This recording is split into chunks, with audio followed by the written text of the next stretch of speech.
This segment of the news is brought to you by Smitty's Cards and Coins. Would you like to know what your collectibles are worth?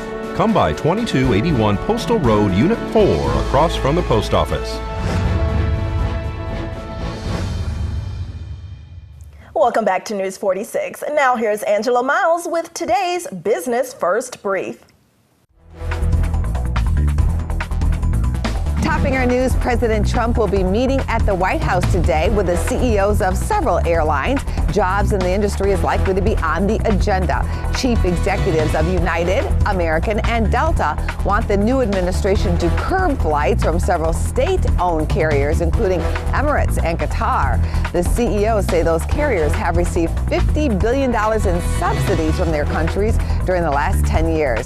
Netflix is toying with a new business venture. The streaming video service has found critical and business success with its original programming and now wants to create and sell licensed merchandise based on those shows, according to CNN Money. Whole Foods reported results after the close, sending shares down 4%. The company's sales numbers were weak, and the UK Commons has approved the Brexit bill.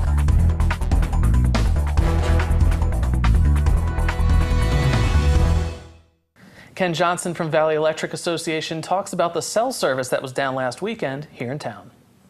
Well, the cellular companies typically to date have gotten their signals into the valley by beaming up microwave signals to the top of Mount Potosi and then regenerating that and sending it back down. Well, due to some of the severe weather up there recently, there was a huge accumulation of snow which collapsed an equipment shelter and took out all the equipment. So that kind of wiped out service for at least one carrier that we're aware of. Some of our members started calling and letting us know that, hey, my cellular's not working. Why is that? Shortly after that, we got a call from the engineers for the company and asked us if there was a way for us to leverage our fiber optic resources in the area to construct some workaround services.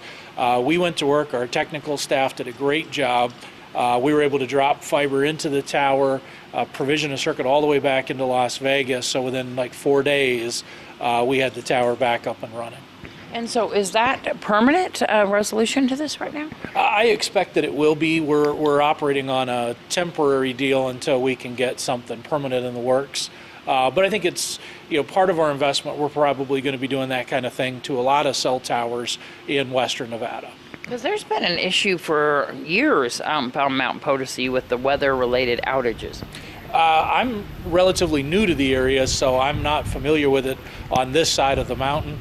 But certainly anywhere you can get fiber optic cables to connect your sites is way better than microwave solutions. Will that fix the problem in the future?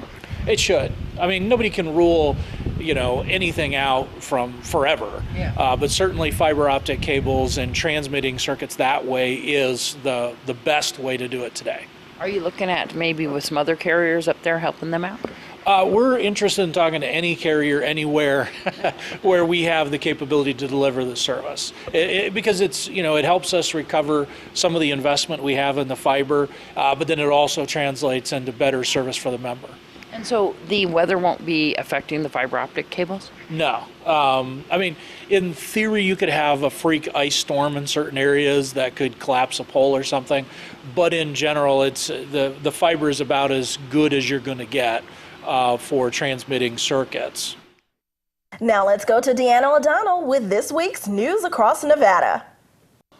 I'm Deanna O'Donnell. Here's your news across Nevada. The Nevada Senate Judiciary Committee heard about the steps being taken to move forward to put temporary regulations into place by July to allow medical marijuana establishments to sell recreational marijuana. By the end of the year, permanent regulations are to be in place. In November, Nevada voters approved Question 2, which legalized recreational marijuana and tasked the state's Department of Taxation with developing regulations to guide the new industry. The governor has proposed a 10% 10% tax on the retail recreational marijuana sales to generate an estimated $70 million for public education. The temporary regulations in place, the state will have a public workshop in mid-March, followed by an adoption hearing on May 8th at the Nevada Tax Commission meeting. The state would start accepting applications for temporary licenses in May and begin issuing them on July 1st. During that time, the legwork for the permanent regulations will be underway. A broken dam in Elko County, Nevada flooded farmland and homes in the community of Montello, stopped Union Pacific trains nearby, and prompted a warning to people in extreme northwest Utah to avoid the rural highway into the Silver State. And while Utah has recently experienced a quick warm-up after heavy snows, state water officials think a similar breach is unlikely in the Beehive State. The National Weather Service reported Wednesday the failure of the 21-mile dam was sending water spilling out in a dangerous and life-threatening situation. Water in the reservoir continues to rapidly empty and is heading downstream. Ongoing flash flooding will continue and could potentially get worse. A flash flood warning for Elko County has been issued through midnight tonight as the water flows into the Dake Reservoir. There is a risk the dam there could overflow, leading to more flooding. Trains headed towards the flood-affected area have been stopped and face indeterminate delays. Until the water stops flowing, Union Pacific will be unable to inspect the tracks and see just how much damage has been done.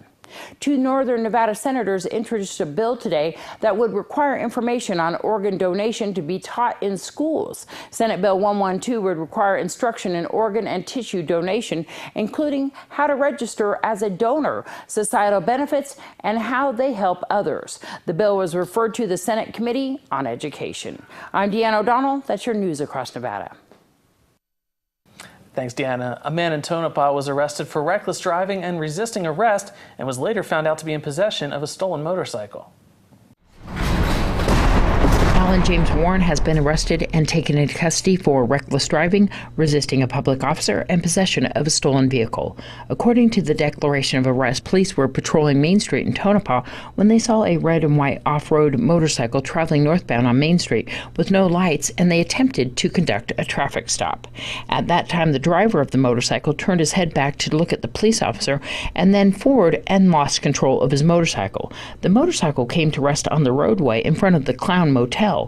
Medical was requested at that time. The motorcycle rider was then laying in the roadway and attempted to get on his feet and slowly began walking away. After being advised to stop, he then took off running behind the Sandgrass Plaza building where the pursuit ended. Police were able to catch up with him and then tried to place him into handcuffs. He then began fighting and resisting arrest. At that time, with the assistance of two civilians and a Nye County Sheriff's Office explorer named Ty Smith, they were able to apply the wrist restraints. The deputy says he smelled a strong odor of alcohol on the rider of the motorcycle, and dispatch advised that there was a parole and probation hold on the subject. Warren had several injuries as a result of the motorcycle crash, and medics began rendering first aid. Warren was then transported by ambulance to a hospital in the area. As the ambulance was leaving Tonopah, deputies were advised that the motorcycle was reportedly stolen. The report indicated that the motorcycle was recognized as missing just prior to the deputy attempting